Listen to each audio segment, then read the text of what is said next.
சூப்பரா இருந்துச்சுப்பா. என்ன சொல்ல வருது படம்? இது வந்து ஜெயில இருக்கவங்களுக்காக ஒரு சமர்ப்பணம் மாதிரி தான் இந்த ஒரு மூவி. ஆம்புலன்ஸ் சைரனுக்கும் ஒரு போலீஸ் சைரனுக்கும் நடக்கிற ஒரு கதை தான் இந்த கதை. ப்ரோ படம் போற ப்ரோ, படம் நல்லா இல்ல. எதனால அப்படி சொல்றீங்க? படம் எங்கேஜிங்கா இல்ல ப்ரோ. ஸ்கிரீன் பிளே எதுவும் புதுசா இல்ல. பழைய சீன்ஸ் எல்லாமே வந்து பார்த்து பழகின அதே சீன்ஸ். ஸோ ஒரு என்ன சொல்ற, ஒரு பரபரன்னு இல்ல படம். ஃபிளாட்டா அப்படியே போகுது, ஏதோ போகுது அப்படின்னு சொல்லிட்டு. அப்பா பொண்ணுது ரிவெஞ்சபிள் கதை தானே, ஆஸ் யூஷுவல் ரிவெஞ்ச் தான். செய்யாத தப்புக்கு மாட்டிக்கிறாரு, அதுதான் கதையே. படம் வந்து ஸ்கிரீன் பிளே சரியில்லைங்க. டோட்டலா ஸ்கிரிப்ட் நல்லா தான் இருக்கு. இப்போ எதுவும் நல்லா இல்ல இல்ல எல்லாமே நல்லா தான் இருக்கு. ஸோ சூப்பரா பண்ணியிருக்காங்க. ஃபேமிலி என்டர்டைன்மெண்ட்டா நல்லாவே இந்த படம் கண்டிப்பா ஃபேமிலியா வந்து பார்க்கலாம். காமெடி போர்ஷனாவும் சூப்பரா ஹிட் ஆயிருக்கு. அதே மாதிரி அப்பா பொண்ணுன்ற கேரக்டர்லயுமே சூப்பரா அந்த எமோஷன் சூப்பரா கன்வே ஆயிருக்கு. அந்த எமோஷன் ஃபுல்லாவே கன்வே ஆயிருக்கு. சூப்பராக அந்த எமோஷன்ஸ் நல்லாவே கன்வே ஆயிருக்கு. பழைய கதை தான். இப்போ ஆம்புலன்ஸ் டிரைவரா இருக்காரு, அவரோட ஒய்ஃபை வந்து கொண்டுடுறாங்க. அதுக்கு பின்னாடி ஒரு பேக் ஸ்டோரி இருக்கிற மாதிரி. அதுக்கு என்ன காரணம் அப்படின்றது ஜாதின்னு ஒரு காரணத்தை சொல்றாங்க. அதுக்கு வந்து இவர் வந்து பழி வாங்குற மாதிரி அப்படின்ற மாதிரி தான். இந்த மாதிரி 1000 கதை நீங்க பாத்துருப்பீங்க தமிழ். படம் நல்லாவே இன்ட்ரெஸ்டா இருக்குண்ணே. கடைசி வரைக்கும் நீங்க பாக்கலாம் உட்காந்துட்டு. அவர் நல்லாவே பண்ணிருக்காரு. பர்ஃபார்மன்ஸ் ஸ்கோப்னா இதுல ஜெயம் ரவி தான். இது பழைய கதை, ஏற்கனவே வந்த கதை. ரொம்ப போர் அடிக்குது. ரொம்ப போறீங்களா? சீரியஸான இடத்துலலாம் காமெடியா இருக்கு. படத்துல சென்டிமெண்ட் நல்லா இருந்தது. அப்பா பொண்ணு சென்டிமெண்ட் நல்லா இருக்கு. வித்தியாசமா தான் தெரியுது.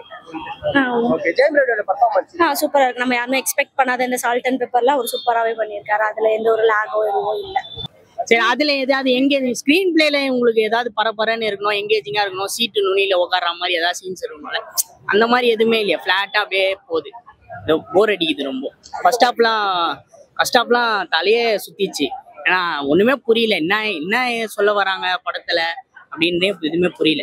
Second half first half compare பண்ணும்போது செகண்ட் ஹாஃப் போறால ஓவரால் படம் வந்து பிலோ ஆவரேஜ் படம். பாஸ் இவங்க 2 பேரும் தான் சார் படம். துரத்துறது தான் சார் இதுவே. கீர்த்தி சுரேஷ் நல்லா பண்ணிருக்காங்க, நல்லா சரியாவே இருக்காங்க. சமுத்திரகாணி தான் நன்னாவும், வில்லனிக்கா அவருக்கு நல்லா இருக்க. போலீஸ்கா மெதுவா வராரு. அழகம் பெருமாளுக்கும் நல்ல ரோல் கொடுத்துருக்காங்க. அவரு சூப்பரா பண்றாரு. அவங்க கெட்டப்புக்கு இதாகல, ஒருத்தர் இல்ல. இன்ஸ்பெக்டர் கெட்டப்புக்கு ஒருத்தர் இல்ல. அவங்க அதான் ரொம்ப வீக் படத்துல. பழி வாங்குறது தான் ப்ரோ. ஜெயம் ரவி போயிட்டு பழி வாங்குறது சாவச்சிருக்காங்க. இன்ட்ரெஸ்டா போதா? இன்ட்ரெஸ்டா. ஓகே, கீர்த்தி சுரேஷ் அந்த போலீஸ் கேரக்டர் அவங்க ரகடா சூப்பராகவே பண்ணியிருக்காங்க. ஓவரா பண்ணிட்ட மாதிரி தான் எல்லாரும் சொல்றாங்க. இல்ல, அவங்களுக்கு அப்படி பண்ண நல்லா தான் இருக்கு. அது ஓவரா பண்ண மாதிரிலாம் எனக்கு எதுவும் தெரியல. போலீஸா என்ன பண்ணுவாங்களோ அதை அவங்க பண்ணியிருக்காங்க. ஓவரா எதுவும் பண்ண மாதிரிலாம் எனக்கு எதுவும் தெரியல. எல்லாரும் பர்ஃபார்மன்ஸும் நல்லா இருந்துச்சு. கீர்த்தி சுரேஷ் அந்த போலீஸ் கிட்ட போற கொஞ்சம் ஓவர் ஆக்டிங் அந்த போலீஸ் கெட்டப்ல. பட் பரவாயில்ல, ஆக்டிங் வைஸ் எல்லாருமே பரவாயில்ல, ஓகே. பட் ஸ்ட்ராங்கான ப்ராப்பரான ஒரு வில்லன் கேரக்டர்.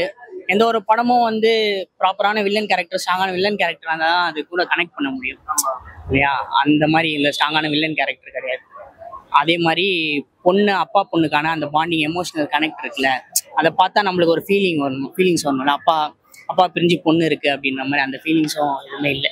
ஏதோ அப்படியே படம் போகணும் அப்படின்னு போகுது. சரி, அவர் கொலை பண்ற விதம் தெரியாது. இவர் தான் கொலை பண்ணுவாரு, ஆனா மாட்டிக்க மாட்டாரு.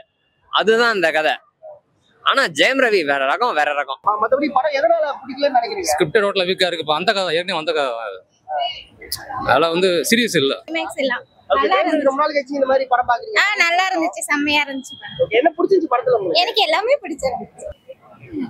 இது பிஜிஎம் மியூசிக் இதெல்லாம் சூப்பரா இருக்கு. சாம்சியஸும் ஜிவியும் போட்டிருக்கிறது எல்லாமே சூப்பரா இருக்கு. நெகட்டிவ் ஷேட்ஸ்னு எதுவும் இல்ல. ஜாதி இதுதான் கதை. பார்த்த இதுதான் அந்த பிளாஷ்பேக் போர்ஷன்ஸ் எல்லாம் பார்த்த இதுதான். ஜாதி இதுக்காக அதுக்கு ஹெல்ப் பண்ண போய் ஒரு மாற்றாரு, அதுதான் கதையே. பட் படமா நீங்க பார்க்கும்போது நல்லா இருக்கு. ஆனா ஸ்கிரீன் பிளே நல்லா பண்ணிருக்காரு அவரு. கடைசி வரைக்கும் இவரை மாட்ட விடாத. பரவாயில்ல போனா கூட பரவாயில்லன்னு போயிட்டு வந்தா கூட இவருடைய ரகம், அந்த ஆக்டிங் ஸ்கோப்புங்கிறது ஒரு இடத்துல இருக்கு. அதுதான் படமே. சூப்பர் டூப்பர் அப்படி சொல்லிக்கலாம். அதே மாதிரி இது டைரக்டரோட ஃபர்ஸ்ட் மூவி மாதிரி எனக்கு தெரியல. இதுக்கு இன்னும் நல்லா வர வேண்டிய டைரக்டர்ஸ் இவங்கெல்லாம். ஸோ சூப்பரா இருக்கு. பிஜிஎம் நல்லா இருக்கு. அந்த கண்ணமான ஒரு சாங் இருக்கு, அந்த அப்பா பொண்ணு உள்ள ஒரு சாங், அது நல்லா இருக்கு. வேற லெவல். சூப்பர் படம், சூப்பர் மேம். எனக்கு பிடிச்சிருக்கு. ஏன்னா வந்து ஃபேமிலியா வந்து பார்க்கலாம். ஒரு இடத்துல கூட லாகிங் இல்ல, ஒரு இடத்துல கூட ஒரு இது இல்ல. அப்பா பொண்ணு அந்த ரோல் ஃபர்ஸ்ட் ஹாஃப் வரைக்கும் அவங்க பொண்ணு வந்து அப்பா வந்து கொலைக்காரன்னு பார்க்கும். கடைசியில தான் கீர்த்தி சுரேஷ் மூலியமா தான் அந்த இதுவே வருது. படம் நல்லா இருக்கு.